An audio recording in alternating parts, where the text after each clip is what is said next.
तो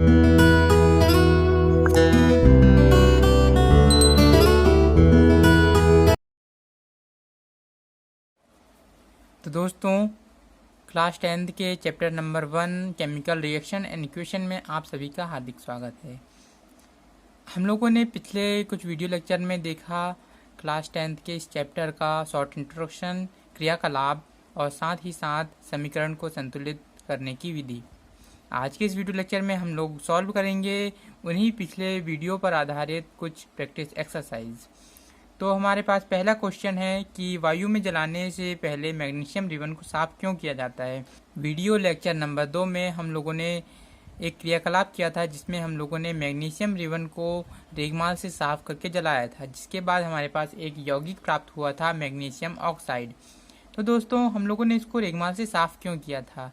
एक्चुअली होता क्या है कि जो मैग्नीशियम होता है वो नॉर्मली जब रहता है तो वायुमंडलीय ऑक्सीजन से क्रिया करके मैग्नीशियम ऑक्साइड बना देता है। हाँ, सेम वही जो जलाने के बाद भी बन रहा था। यह ऑक्सीजन से होने वाली आगे की अभिक्रियाओं को बाधित करता है। इसी कारण हम लोग इसे रेगमाल से साफ करते हैं ताकि मैग्नीशियम के ऊपर बनी हुई मैग्नीशियम ऑक्साइड की लेयर हट जाए, जिससे वह ऑक्सीजन से फिर से क्रिया कर पाए। यह हमारा पहला क्वेश्चन था। अब सेकंड क्वेश्चन में हमारे पास दी गई है विभिन्न प्रकार की रासायनिक अभिक्रियाओं को संतुलित करना। रासायनिक अभिक्रियाओं को संतुलित करने से पहले एक चीज़ मैं आपको बता देना चाहता हूँ कि आपको सबसे पहले किसी भी यौगिक का फॉर्मूला कैसे लिखते हैं ये आना चाहिए, क्योंकि हमेशा हमारे पास ज़रूरी नहीं कि हमें फॉर्मूले लिखकर दिए हुए हों, इसलिए हमें फॉर्मूले लिखकर आना भी चाहिए। अगर आपको नहीं आता है तो हम लोग इसके लिए एक सेपरेट वीडियो लेक्चर डेवलप करेंगे। तो दोस्तों, ये रहा हमारे पास question number 1, hydrogen plus chlorine gives hydrogen chloride. सबसे पहली जो स्टेप मैंने आपको उस दिन बताई थी उसके हिसाब से हमारे पास स्टेप जो फर्स्ट होती है स्केलेटल इक्वेशन लिखना। तो स्केलेटल इक्वेशन हम लोग लिख लेते हैं। हाइड्रोजन को हम लोग लिखते हैं H2, क्लोरीन को लिखते हैं Cl2 और हाइड्रोजन क्लोराइड का जो फॉर्मूला होता है वो होता है HCl। एक बात आपको यहाँ पर ध्यान रखनी है कि आप किसी भी यौगिक के या किसी भी कंपाउंड के रासायनिक सूत्र यानी केमिकल फार्मूला में कोई भी चेंज नहीं करने वाले हैं। अगर आप यहाँ पे कोई भी चेंज करने वाले हैं तो केवल उनके रासायनिक गुणांक यानी कि यहाँ पर जो गुणांक लगेगा हम लोग उसमें परिवर्तन करेंगे। इसके अलावा हम लोग ना तो इनमें यानी कि किसी भी प्रकार से हम लोग उनके फॉर्मूला उनके सूत्र में कोई भी चेंज नहीं करने वाले हैं। ये आपको आखिरी तक याद रखना है, ठीक है। तो ये हमारी स्टेप नंबर 1 थी। उसके बाद स्टेप नंबर सेकेंड में हम लोगों ने टेबल बनाई थी। तो आइए टेबल बना लेते हैं। लेफ्ट हैंड साइड में हमारे पास क्या था, लेफ्ट हैंड साइड में हमारे पास था अभिकारक और राइट हैंड साइड में थे हमारे पास उत्पाद। अभिकारक या रिएक्टेंट, उत्पाद या प्रोडक्ट। आइए लिख लेते हैं। पहला हमारे पास परमाणु कौन सा है, हाइड्रोजन। हाइड्रोजन के हमारे पास उपस्थित है कितने, 2 परमाणु। उसके बाद क्लोरीन के हमारे पास उपस्थित है 2 परमाणु। उत्पाद की ओर हमारे पास हाइड्रोजन का 1 परमाणु उपस्थित है और क्लोरीन के भी 1 ही परमाणु उपस्थित है। अब यहाँ पे हमारे पास तीसरी स्टेप जो थी उसमें क्या था, हम लोगों को बैलेंस करना था किसी भी एक तत्व को। तो यहाँ पर हमारे पास जैसे कि दोनों ही सेम है तो हम लोग किसी को भी बैलेंस कर देते हैं। अब देखिए हम लोग क्लोरीन से ही स्टार्ट करते हैं। तो क्लोरीन के हमारे पास लेफ्ट हैंड साइड यानी कि अभिकारक की ओर 2 परमाणु उपस्थित है। अगर हम लोग यहाँ पर 2 से मल्टीप्लाई या गुणा कर देते हैं तो हमारे पास राइट हैंड साइड यानी कि उत्पाद की ओर भी 2 क्लोरीन के परमाणु हो जाएंगे। अगर हम लोग यहाँ पे 2 से मल्टीप्लाई करते हैं अर्थात हम लोग यहाँ पर 2 लिखेंगे और जैसे ही यहाँ पर हम लोग 2 लिखेंगे तो 2 का गुणा हम लोग हाइड्रोजन के साथ भी हो जाएगा। इस कारण से 2 का गुणा हम लोग यहाँ पर भी करेंगे और ये हो जाएंगे 2। तो इस प्रकार से लेफ्ट हैंड साइड में हमारे पास हाइड्रोजन के 2 परमाणु उपस्थित है और राइट हैंड साइड पे भी हमारे पास हाइड्रोजन के 2 परमाणु उपस्थित है। इसी प्रकार क्लोरीन के लेफ्ट हैंड साइड में हमारे पास 2 परमाणु उपस्थित है और राइट हैंड साइड में भी 2 परमाणु उपस्थित है। अगर हम लोग यहाँ पर देखते हैं तो हाइड्रोजन के 2 परमाणु 2 हाइड्रोजन के परमाणु उपस्थित है, साथ ही साथ क्लोरीन के 2 परमाणु, यानी कि यहाँ पर 2 परमाणु उपस्थित है।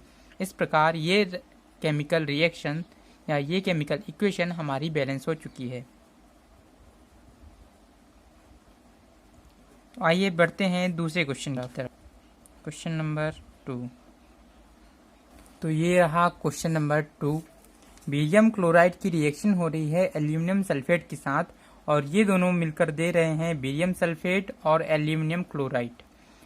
ठीक है, तो यहाँ पर हम वापस से सेम स्टेप फॉलो करेंगे। हम लोग स्टेप वाइज जाएंगे। पहली स्टेप जो हमारी है उसमें है स्केलेटल इक्वेशन लिखना या ढांचा समीकरण लिखना। आइए लिख लेते हैं। यहाँ पे आपको एक चीज़ मैंने फिर से यहाँ पर मेंशन करूँगा कि आपको फॉर्मूले सबके पता होने चाहिए या हमको फॉर्मूले लिखते आना चाहिए। अगर नहीं आता है तो हम लोग इसके लिए एक अलग वीडियो लेक्चर बनाएंगे जिसमें आप फॉर्मूले लिखना सीख पाएंगे। तो अभी हम लोग चालू करते हैं। Barium chloride BaCl2, barium chloride plus aluminium sulphate,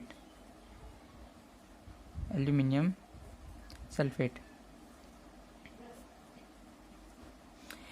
sulphate BaSO4 plus aluminium chloride AlCl3, BaCl2 plus Al2SO4 thrice BaSO4 plus AlCl3।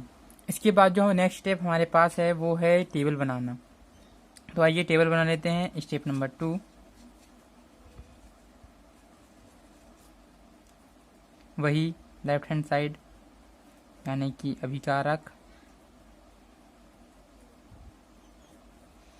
और राइट हैंड साइड यानी कि उत्पाद।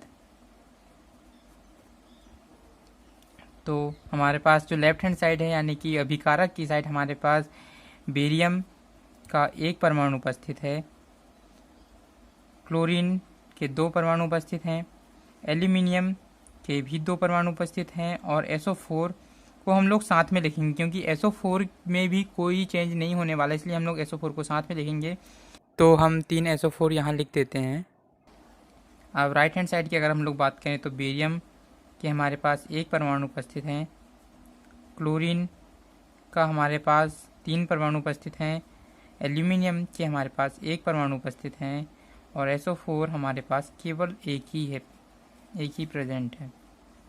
ठीक है, तो सबसे पहले हम लोग इसमें करेंगे क्या कि जिसके पास सबसे अधिक परमाणु है हम लोग उसको बैलेंस कर लेते हैं। जैसे हम लोग देख रहे हैं यहाँ पे अगर हम लोग SO4 को बैलेंस करें, इनमें काफ़ी डिफरेंस है 3 और 1। तो अगर हम लोग यहाँ पे 3 से मल्टीप्लाई कर देते हैं तो ये SO4 3 हो जाएंगे।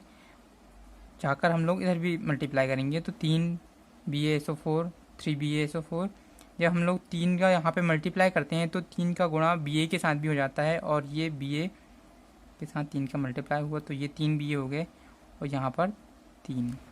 अब क्योंकि हम लोगों ने राइट हैंड साइड में 3 से मल्टीप्लाई कर दिया है Ba में, यानी कि राइट हैंड साइड में हमारे पास 3 Ba उपस्थित हुए हैं, इसी कारण हम लोग लेफ्ट हैंड साइड में भी 3 से मल्टीप्लाई कर देंगे, जिस कारण से लेफ्ट हैंड साइड में भी हमारे पास 3 Ba उपस्थित हो जाएंगे।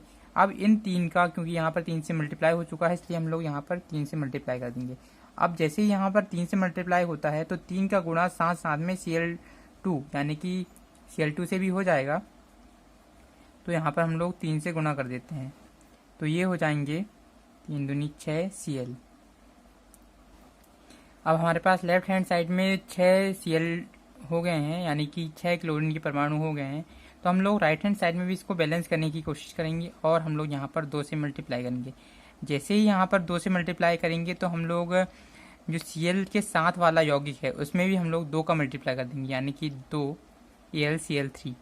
अब क्योंकि यहाँ पर 2 AlCl3 हो गए हैं तो हम लोग इस 2 का मल्टीप्लाई एल्यूमिनियम के साथ भी करेंगे और ये हो जाएंगे 2। तो ये इस प्रकार से 2 एल्यूमिनियम हमारे पास उपस्थित हो जाएंगे। तो आइए देखते हैं कि परमाणु बैलेंस हुए हैं या नहीं। बेरियम के 3 परमाणु लेफ्ट हैंड साइड में, 3 परमाणु राइट हैंड साइड में, ये बैलेंस है। क्लोरीन के 6 परमाणु लेफ्ट हैंड साइड में, 6 परमाणु राइट हैंड साइड में, ये भी बैलेंस है। एल्यूमिनियम के 2 परमाणु लेफ्ट हैंड साइड में, 2 परमाणु राइट हैंड साइड में, ये भी बैलेंस है। SO4 लेफ्ट हैंड साइड में 3 है और राइट हैंड साइड में भी 3 है, ये भी बैलेंस। तो इस प्रकार से ये केमिकल रिएक्शन हमारी बैलेंस हो चुकी है। ओके दोस्तों, फिर बाकी बचे हुए क्वेश्चन अगले वीडियो लेक्चर में।